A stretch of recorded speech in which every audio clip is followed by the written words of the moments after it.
د القیامه مبارکه سوره چې د قرآن عظیم و شان 55 سوره ده په مکې معظمه کې را نازله شوې ده. 40 مبارک آیاتونه لري. تلاوت او پښتو ترجمه یې له لومړي آیت څخه اورئ. بسم الله الرحمن الرحیم. د الله په نوم چې ډېر زیات مهربان پورا رحم لرونکی دی.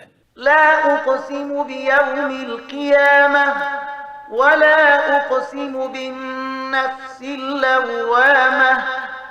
نه زه قسم خورم د قیامت په ورځ او نه زه قسم خورم په ملامت کوونکي نفس باندې چې هرو مرو بیرته ژوندي را پاڅول کیږي.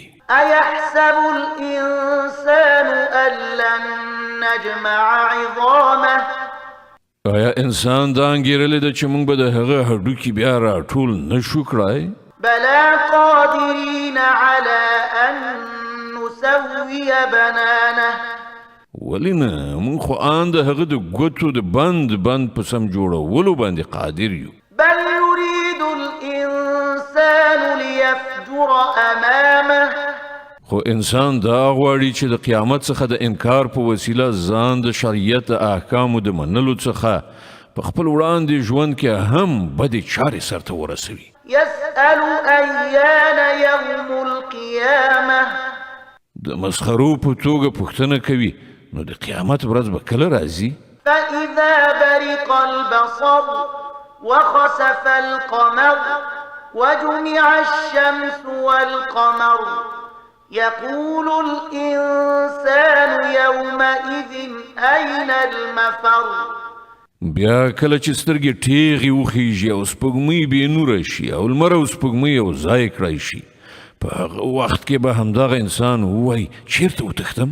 كلا لا وزر إلى ربك يومئذ المستقر. هېڅکله نه هلته به د پناه کوم ځای نه وي. په هغه ورځ به یوازې ستا د پروردګار په وړاندې تمېدل وي.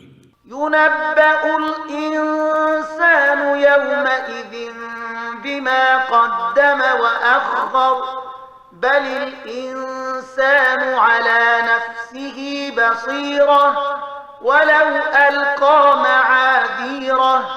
په هغه ورځ به انسان ته د هغه ټول مخکې وروسته کړي عملونه وروښودل شي بلکې انسان په خپل ځان ښه پیژني اگر که هر څومره عذرونه وړاندې کړي.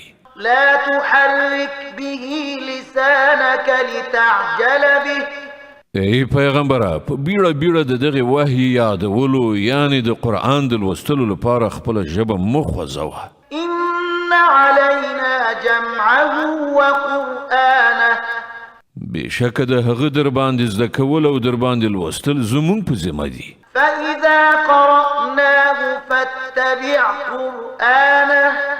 نو کله چې موږ دا لولو په هغه وخت کې ته د دې قرائت په غور سره اوره. ثم إن علينا بيانه.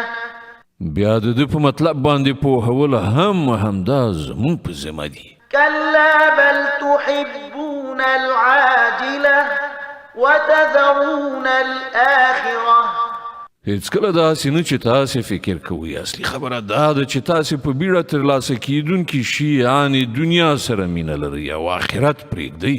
وجوه يومئذ ناظرة إلى ربها ناظرة. په هغه ورځ به ځینې مخونه خوشحاله ښېرازه وي د خپل پروردګار لوري ته به کتونکي وي. ووجوه يومئذ باسرة تظن أن يفعل بها فاقرة. او ځینې مخونه به بدرنګه وي او انګیري به چې له هغو سره ملا ماتونکی چلند کیدونکی دی. كلا إذا بلغت التراقي وقيل من راق وظن أنه الفراق والتفت الساق بالساق إلى ربك يومئذ المساق. هېڅکله داسې نه چې دوی ګمان کوي کله چې سامرۍ ته ورسیږي او وویل شي چې شته دی څوک دم چوف کوونکی او انسان به وانګیري چې دا له دنیا نه د بیلتانه وخت دی او یوه پونډۍ په بلې پونډۍ پورې ونښلي هغه ورځ به وي ستا د پروردګار لوري ته ورګرځېدل فلا صدق ولا صلى ولكن كذب وتولى ثم ذهب إلى أهله يتمطى خو هغه نه حق رښتیا وګاڼه او نه یې لمونځ ادا کړ بلکې دروغ یې وویل او له حق څخه واوښت بیا په غرور سره خپلې کورنۍ ته لاړ أولى لك فأولى ثم أولى لك فأولى افسوس دی ستا په حال او بیا هم افسوس دی او بیا افسوس دی په حال د ستا او بیا افسوس دی أيحسب الإنسان أن يترك سدى آیا انسان دا انګیرلی ده چې هغه به همداسې په خپل حال پرېښودل شي ألم يك نطفة من مني يمنى آیا هغه د یو ناچیزه اوبو نطفه نه و چې د مور په رحم کې څڅوله کیږي ثم كان علقة فخلق فسوى فجعل منه الزوجين الذكر والأنثى أليس ذلك بقادر على أن يحيي الموتى بیا هغه د کلکې شوي وینې و ټوټه شو بیا الله د هغه جسم جوړ کړ او د هغه غړي برابر کړل بیا یې له هغه نه د نارینه او ښځې دوه ډوله پیدا کړل آیا هغه خدای چې دغه ټول کارونه یې کړي دي په دې قادر نه دی چې مړه شوي بیا ژوندي کړي